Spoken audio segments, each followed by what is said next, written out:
Vacant. Hmm. I know you've seen a lot of those carefully curated, lovely looking homes on the gram, maybe on YouTube.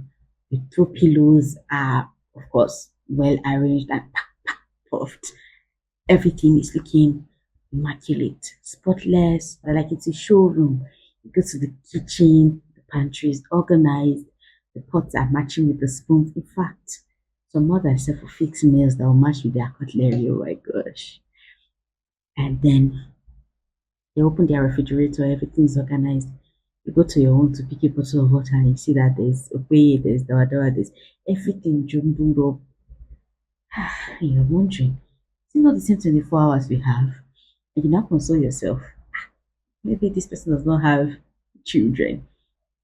They shoot another video next week and you see children that are younger than your own running in the city. Oh my gosh.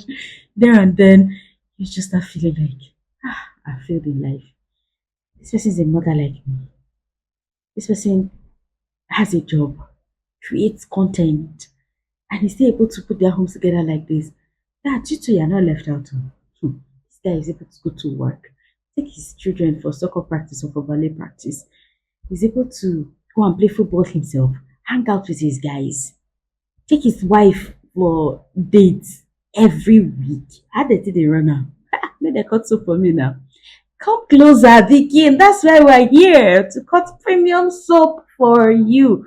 Because let me shock you small. Like Omoya Cooks will say, if I don't shock you on this app, who will? Because believe me, yes, all of them, they've curated everything. I remember I've told you the story of how in 2021 I was feeling bad that this woman's house is always nice, prim and proper. Of course, I know now because me too have been there. I've told you before. Some of these things are not unique to just you now.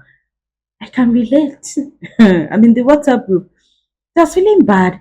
I'll go through all her pictures. Everywhere is clean. She's using her Hoover to clean her couch, clean everywhere. I'm like, God, I beg go. I'll look around and my children have just put down their toys. I want to scream. I'll be like, Jesus, take the wheel. Guess what? One day, as I was, in fact, it was like God wanted to deliver me.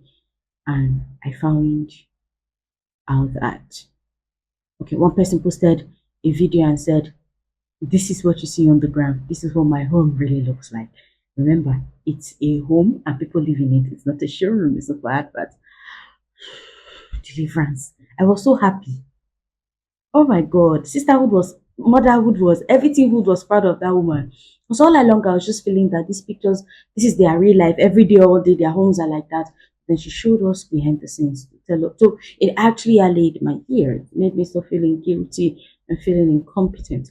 Today, Tremors will be discussing how to find balance without feeling guilt or burnout. We've talked about burnout, what causes it, what it means in a whole episode of its own. Please find it in our playlist and watch it. Okay. Today we're talking about how to find balance. This is just a tip of the iceberg because we have a whole course on parenting balance. It's less than $50, guys. There'll be a lot of value. There's so much value packed in it. Like whatever you will be getting here today is just scratching the surface. So wait till the end of this video to get details on how to get to the video that will take you to the video. All right, don't worry, there are not that many steps. So let's talk about how to find balance. Of course, I am still your pretty host, Loretta Itama, making your life easier and parenting more pleasurable for you, right? Have you subscribed to this channel yet? Please copy this link and share with your friends, with parents that you are rooting for, that you are supporting, so that they too will get value. Okay, let's keep pushing each other on this lifelong journey. Let's get to it, shall we? We've painted the picture already. That picture that always makes us guilty. Balance for Ninja. How now?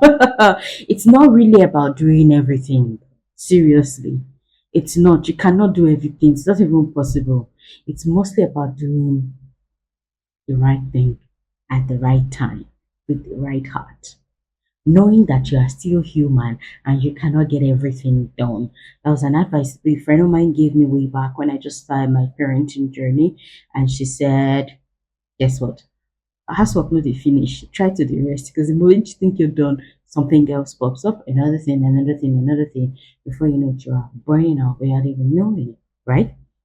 Balance is not perfection. It's not even achievable, right? It's a myth. You can't get it.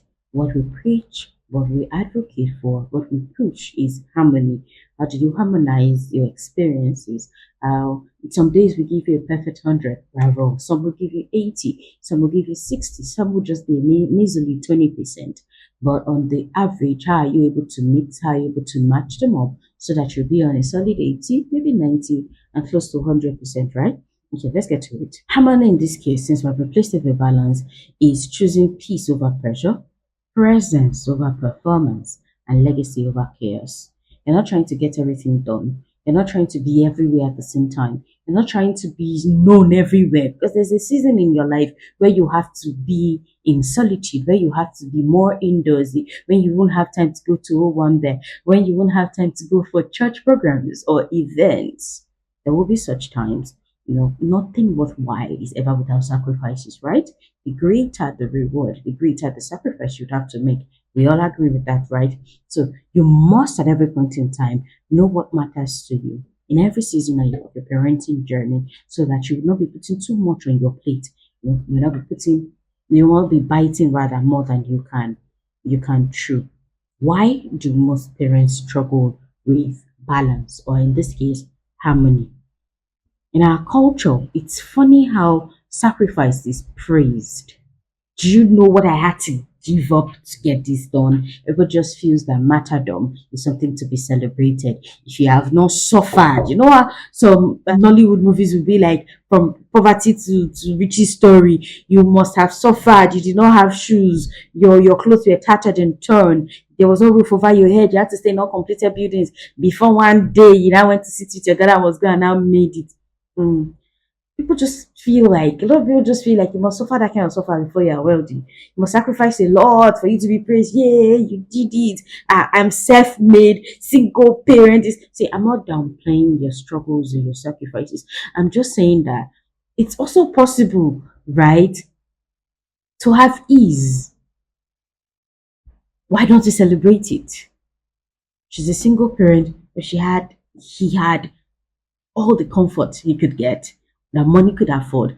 He is very comfortable. He gave his children, the best he could give, despite the fact that he was raising them by himself. Must there be a struggle to story? So that if you happen to go through life with relative ease, that one, they don't need to rate you like that. Rest is guilt tripped. Make you feel like when you are resting, why are you sleeping? A wealth conscious person should not be sleeping for more than this hour. If you are sleeping, you are wrong. If you have said, seriously, well, can I not just sleep and still be successful? Boundaries are misunderstood. I don't pick your calls. Mm, Something else. I don't go with you somewhere. There is I don't the phone. Ha! Now wow, just because a video go viral last week, I should not dey greet people again. If you greet her good morning and hello, she can't dey answer us. Oh, we sent her message last week. See, today she never see answer. Do you know if Teresa is going through a lot? Do you know if she's being depressive? Do you know what she's going through right now? Do you know if she genuinely does not have the time? Can we cut people slacks? Really? There's something known as emotional bandwidth, right? We don't all do not have it at the same level. What if she's a highly sensitive person? What if she has processed a lot of emotional everything and she's burnt out emotionally or spent and just wants to recoup or recover? Sometimes not everything is because of you, really, and not everything is because this person is a certain way or has become this because of that. Sometimes life may just be happening. All right. Of course, because we were not handed a manual, a lot of martyrdom like happens a lot in parenting. Do you know I had to give up my life so I will raise you? She said, "May you not go work." Did he tell you to not to do anything in your life? You're not guilt tripping the children because you had to sacrifice your life for them. Who said you could not juggle? But a lot of people do. And if you did make the sacrifice, it was not because it was absolutely, well, it was not because they asked for it or they are responsible for it. Yes, you may have done it so that their lives will be better. Can you be happy that their lives turned out okay? And not make them feel guilty for the rest of their lives that you gave up your life because of them. You're not doing it all. That feeling of, oh my God, I am out. Remember, did you ever watch Desperate Housewives? When the other ladies were wondering how Brihaj was always doing everything, everything was prim and proper in her home, and they were feeling guilty because they were not doing the same thing. How do we start building harmony in our lives without burnout? Number one, clarify your core priorities. Not everything is urgent. Not every message needs to be responded to now, now, now, now. Not everyone needs to be in your company every single time. I called you last week, you did not pick. What if I was not in the place too? Right? What if I was not in the place too? There are people who can have 150 people in their lives at the same time and manage it. There are people who cannot. I think this hard truth should be said. There are acquaintances, there are friends, there are close friends, there are loved ones, there are relatives. We all relate with all of these people at different levels. Let's not even talk about the people part of things. Must you do 5 jobs? Must you run 10 businesses? Must you have six sources of income? You are doing so much, you are pursuing so many rats, and you are losing all of them. What happened to focus? What happened to asking what actually matters in this season? Is it your child's safety? Is it your mental health? Is it your rest? Is it your goals? Because at the end of the day, these same people that are guilt tripping you for not doing this, maybe the ones that will mock you tomorrow, but this person they speak English. We know they even the see what they use and do, or see how in life wants it turn out. Whatever your priority is, let it be your guide, your North Star. Alright? And let it guide you. People will talk. There will be criticisms. Aspersions will be cast. But because you are anchored, because you are rooted, because you are grounded, you'll be stable. You will go through the motions because you have a map, which is your vision, because you know why you are doing what you're doing. And like they always say, the end justifies the means. All right? What are your values? I'd say at this point that you write out 3 of your top values so they will guide you. Mine is my faith, my family, and of course, excellence. My faith, my family, and excellence. Because I need to show up excellently and do the things I do, I have to dedicate time, a lot of time and energy, and focus resources on becoming better. Studying, reading, going to events that build me up, associating with people that stretch me beyond my capacity and make me want to become better. That leaves me with such little time that I may not have time for chit chat. I apologize very sincerely. But where I'm going is far, and my why makes it very difficult or near impossible for me to turn back. You know how Gaze Baba said, I can never turn back. Oh, no, it's already too late. Oh. It's too late for me to go back now. What are your 3 top values? Let them be your anchor. Let them be your North Star. The second one is schedule you into the calendar without any apologies. If you want to go on dates, what's wrong with taking yourself? Must you wait for your spouse? Must you wait for a girl's date? Must you wait for the guys to gather, the girls to gather for beer or for football? Don't even go anywhere. Lie down in your room and sleep. Don't even sleep. Sit down on your bed and just be. What's wrong with being in your own company? Where's your time to recharge? Where's your time to pour back into yourself? Where is the time where you simply are just you? Because now you're there born now, right? You came into the world alone. All the friends and everyone you met when you got here. Sometimes it's okay to just spend time in your own company, just being by yourself. There's so much joy in it. It's very blissful. All right? It is only when you are full you can pour. My cup is empty. I cannot pour into another cup from it. I cannot give what I do not have. I won't stop saying that. I won't stop being in your face with that. You cannot pour from an empty cup. Refuel, refill, rejuvenate, recharge yourself so that you will be a better person to be around. The company would be priceless. The next one is design a daily reading, not a strict routine. Yeah, I get it. Your Mondays must be like this, your Tuesdays must be like that, your Wednesdays must be a certain way. But life gets in the way of things. Things just come up that are beyond your immediate control, that demand or require your attention. That's why you should be flexible. The routine should serve as a guide, not something you are 100% going to have to do. Because life is not predictable, right? The dynamism of life is what makes it beautiful. So if you say I must do this today, okay, yeah, there are some things they're called your MITs, your most important tasks that you must indeed do. Yeah, get those ones done as soon as you wake up. get them done so that whatever happens during the day, even if you don't finish everything on your to-do list, you're not feeling guilty because the MITs have been taken care of ahead of time. All right, you can create anchors during the day. What's your morning like? Three blocks: morning, afternoon, and evening. Your morning check-in, your midday pause, and your evening wind down. Have these rituals. Oh, in the morning, what do I do? Midday, how do I check? Okay, it's 12 o'clock. What have I done today according to my routine or my to-do list? What do I need to do before it's wind down time? When it's time for you to wind down, whether mentally or with your notes or digitally, go through your day. Where did you falter? Where did you fall? Where did you fail? How can you do better tomorrow? Because tomorrow is a fresh start, a new day to be better, a new day to do over. You can intentionally build systems, create routines that help you instead of things that actually make you feel guilty or less of yourself. If that thing is repeating itself on your to-do list because you didn't do it the previous day, check its worth, check its relevance, check its importance. All right. Because if it was that important, it's have been done by now, right? Number four, let go of guilt. It's not a parenting strategy. Because I want to be by myself and I don't want to be with the children, does that make me a bad parent? Because I want to go to the movies by myself. I just want to sit down, get a big bowl of popcorn in my face, and like 10 cones of ice cream and eat while I'm seeing a movie. Does that make me a terrible person? Because I want to pursue my master's degree and maybe get a doctorate. Does that make me a wicked parent? There's a reason why I started my life, then got married, then had children. If I am whole, if I am okay, if my dreams, I pursue them, I'll be able to teach my children, not even by saying anything, but from showing them that dreams are valid, right? It's not always okay for you to put yourself at the back burner. Because in the evening of life, you look at them, yeah, you've done well for your children and all. What happened to your own life? What happened to the dreams that woke you up? The glow in your eyes when you thought about the future when you were a child. Now, if your dream was to only raise children, wonderful, wonderful. Congratulations, that dream indeed has come true.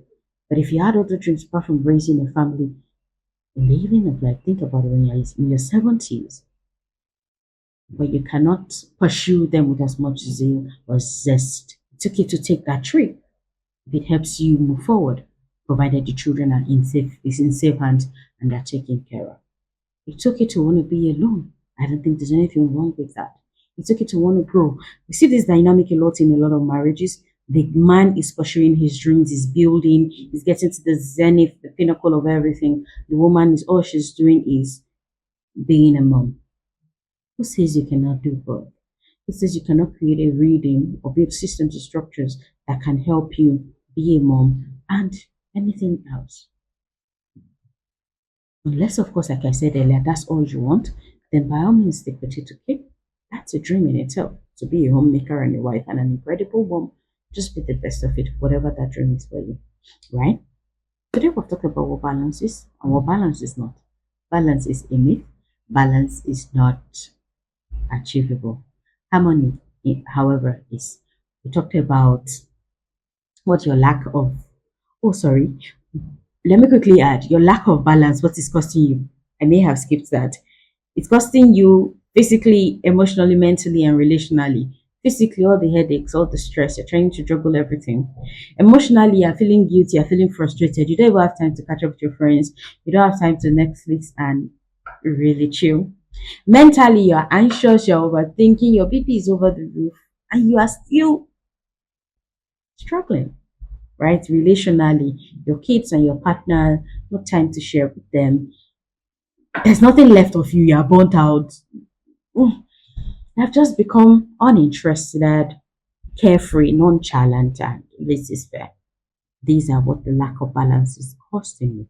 And then we talked about how to start creating balance. We said you should clarify your priorities, schedule you into the calendar unapologetically, design a reading, not a strict routine. Let go of the guilt because it is not a parenting strategy.